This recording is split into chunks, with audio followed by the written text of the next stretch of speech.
It's Mike Melendi with Rolling Out. Ah, Melendi, where's that name from? It's Spanish. Really? It is, yes. It sounds so East African. Oh, I wish. East Africa's a beautiful place. But let's talk a little bit about the other night, the premiere. Yeah. You have George Lucas. I mean, huge names, people who created Star Wars, and they come to their feet, standing ovation before the film has even started. Can you at all talk about what that feeling felt like that night?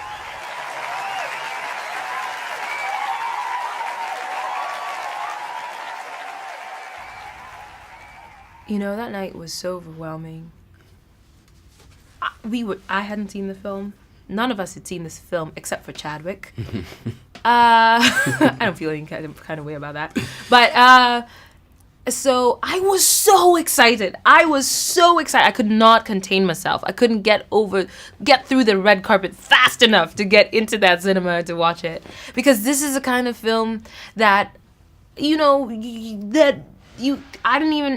I didn't know was possible, that you wish existed, but you don't even really have the imaginative capacity to think about, right, until someone like Ryan Coogler comes and tells you he's making it, Mm-hmm.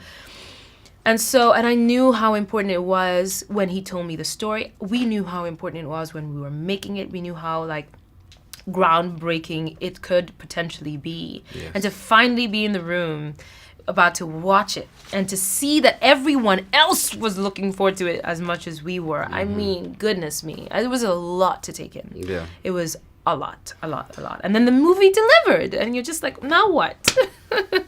It's a sort of speechless kind of moment. It's almost surreal in a sense. So, what do you think this means? I know you're kind of in that moment now, but looking back on it, let's say 5-6 years from now, I mean, what do you think this movie represents for the future? Well, if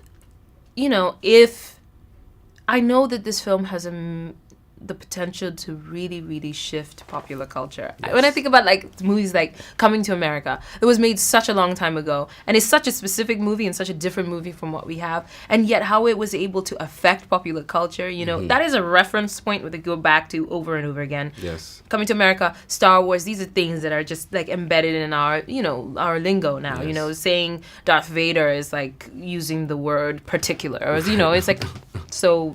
Yeah, absolutely. Every day, that this film could do that is incredible, and that it has such an important message, about who are we and who are our people, mm-hmm, and that it's debating that, and mm-hmm, everyone in it has such a good point. I mean, both the protagonist and the villain, absolutely, we can see where they're both coming from, and how rare do you have a villain who is empathetic, mm-hmm, and understandable, and right, has valid points that you feel very strongly as well. The conflict is so rich. It is. And that I think this is a film that really respects our intellect as much as it is a joyous spectacle, For sure. So well said. I want to talk a little bit about, you mentioned lingo earlier, and something that's been kind of tossed around in popular culture is the term black girl magic. In many ways, it really is a magical experience that people are going to be taken on. Mm-hmm. But when it comes to that saying, it almost implies that there's something mysterious, or that this is like a coincidence in a sense, that all these talented African women are coming together and creating this content.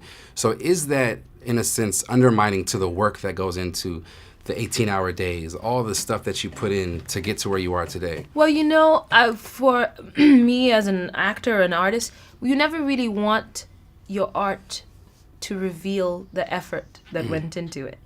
Because the hope is that you can come to Wakanda and it feels like this is the way it always is.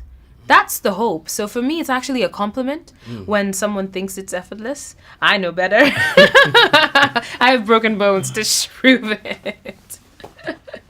Absolutely. Well, we look forward, Lupita, to so much more of your work in the future. We're so proud of you, and thank you again for making this movie. Thank you. We appreciate it. Wakanda forever. Wakanda.